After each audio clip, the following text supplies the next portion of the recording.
A dream come true. The heat from the ground rose defiantly, shimmering above the winding road, the distortions playing havoc with the clear-cut edge of the tarmac strip. A faint roar could be heard coming from the distant horizon. The noise grew louder and louder, now heard well above the relentless chanting of the birds and insects. A glint of light was caught in the distance. As the rumble drew closer, it could be observed that a motorcyclist, resplendent in his white leather jacket, was riding his mount rapidly towards the ancient monument half a mile away. As the rider rode faster into the foreground, it could be observed that this was no ordinary day tripper. The open megaphone-type exhaust echoed a note reminiscent of track racers. The rapid acceleration, shattered only by the tortuously hard braking for its next corner, suggested an experienced street racer. Each gear change was just a flick from his right boot, just a fraction of momentum lost. At every corner, the hot black rubber of the tyres scrabbled for grip, the footrest causing sparks to be flown from the tarmac.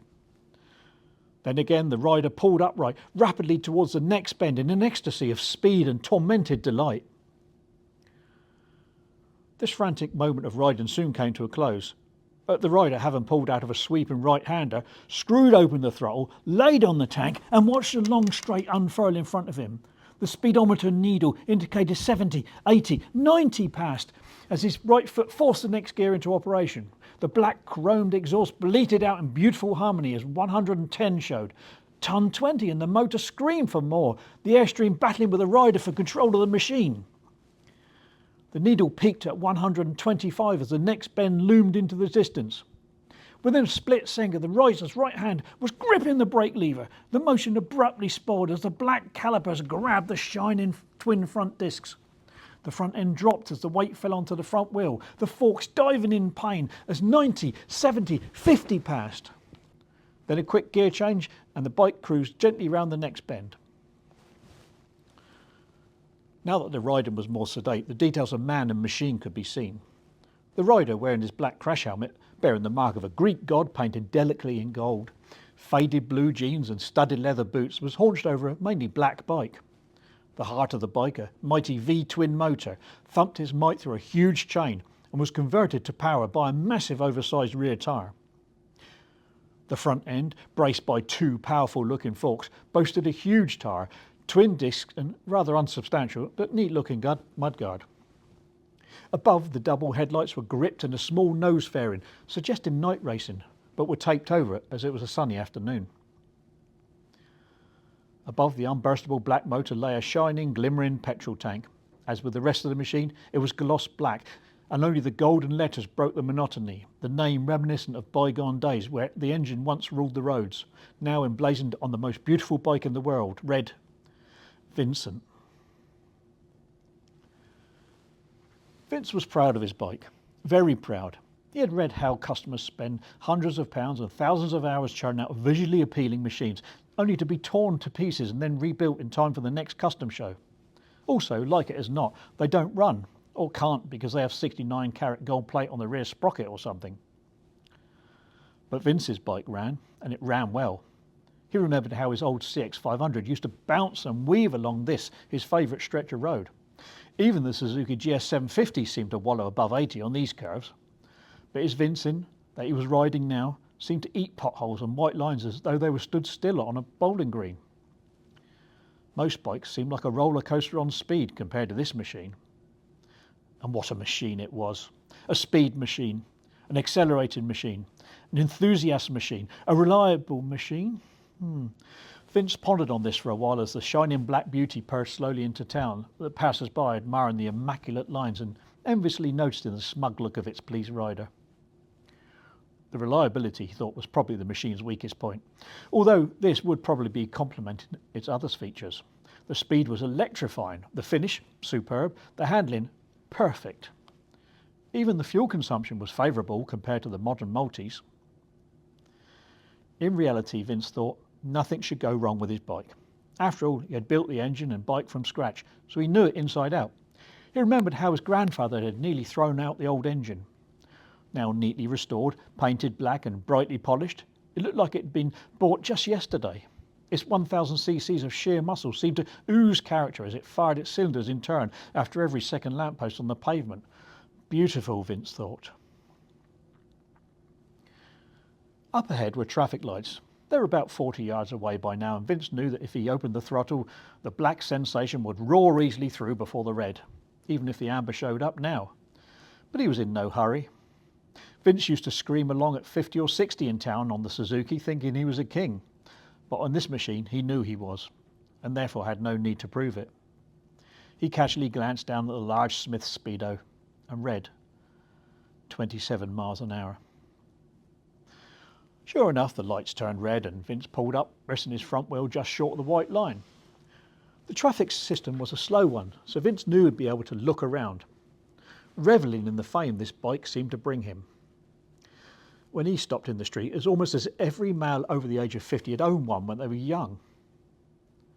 So strange that there was only one other Vincent in the country now. He noticed his reflection in the mirror glass of a shop front, the bike's weight resting gently on his left boot. Vince placed his right foot down and raised his left, seeing his reflection as though he were riding. He crouched low over the tank and smiled as he imagined Brand's hatch wind around in front of him, the checkered flag waving as he passed the finishing line well ahead of the competition. Today, however, the only competition was the buzzing RD250 that pulled up right next to him. The Yamaha was the usual 250 seen around suburban streets. Vince himself had owned something similar when he'd started motorcycling just a few years ago. This model, being about 3 or 4 years old now, and obviously thrashed, was naturally tatty. The scratches, twisted footrests, and bent handlebar levers seemed to complement his Vincent perfectly. The rider too was the standard 18-year-old Vince had been 3 years back, with his painted polycarbonate hat and Foster grants. A wry smile told the message Vince was expecting. The rider rocked backwards and forwards, revving his machine and grinning widely. This guy wanted a race. Vince casually clicked the gear lever into first and gave a quick blat of the motor to show the competition that he meant business. The revolutions died down to its normal thumping tick over as he held in the clutch and watched the ominous red light. The Yam owner was now sweating. He loved racing cars and bikes away from the lights, and considered himself good at the sport. After all, he had only been beaten once. That was because he had missed a gear, a criminal act in the unwritten law of street racing. And today he was challenging no ordinary escort. This black monster next to him seemed to ooze power, even stood still. His eyes locked onto the lights, only blinking to remove the sweat gathering around his eyelids.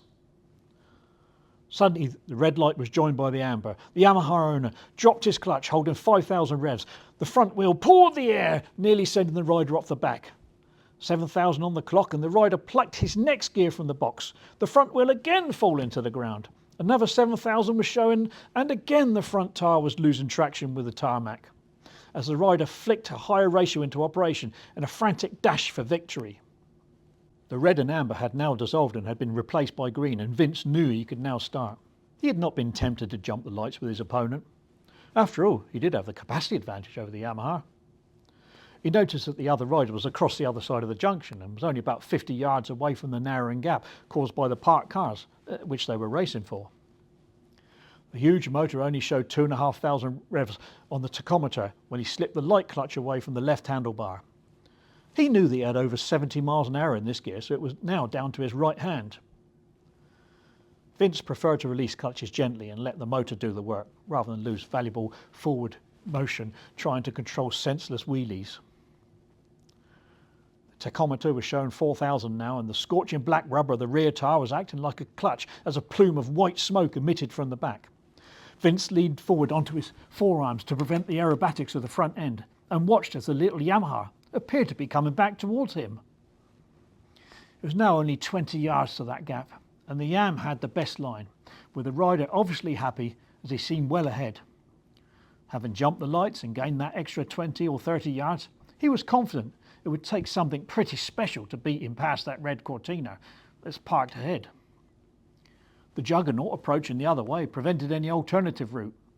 As his front wheel was way ahead of any competition, which was the only thing that mattered, he guessed that the other rider was braking fiercely.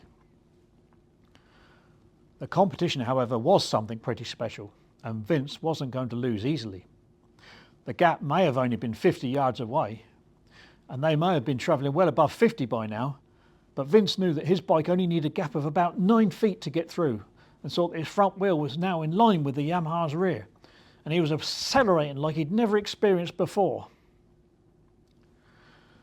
With the throttle against the stop, and the motor now screaming in delight, he was beginning to be physically stretched by the power. His arms seemed to be pulling from their sockets, and his eyes watered with the pain at the tremendous G-force, pushing him against the moulded seat hump.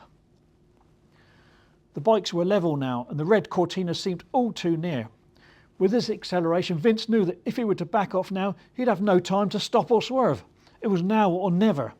His right hand forced the throttle harder against its stop, causing the rubber to twist painfully as the bikes edged closer together, the gap drawing nearer and nearer. Now even the Vincent's front end lifted as the two battled for first place. Luckily for Vince, his front wheel was now ahead, but the Cortina was very close. However, rules are rules, and he decided to swerve towards the gap, just missing the car by a few inches. The Yamaha rider sensed this and threw his right fist forward, shutting off the throttle and grabbing the brake lever. The tiny black caliper clutched his shining disc and sent a thin black run of rubber down the tarmac. Vince had won, but only just. Further on down the road, the mighty Vincent pulled up at another set of traffic lights. It burbled away on tick over as its last competitor silently drew up next to it. Vince looked at the Yamaha's owner and smiled confidently. The rider gave a return nod. "Nice motor." "Thanks," replied Vince. "Quick," he continued, "isn't it?" "Quick enough," confirmed Vince. "What is it?" asked the Yam owner as the lights turned to green. "A dream come true," Vince replied. Dumping his clutch, the mighty motor responded once more, and he roared off into the distance.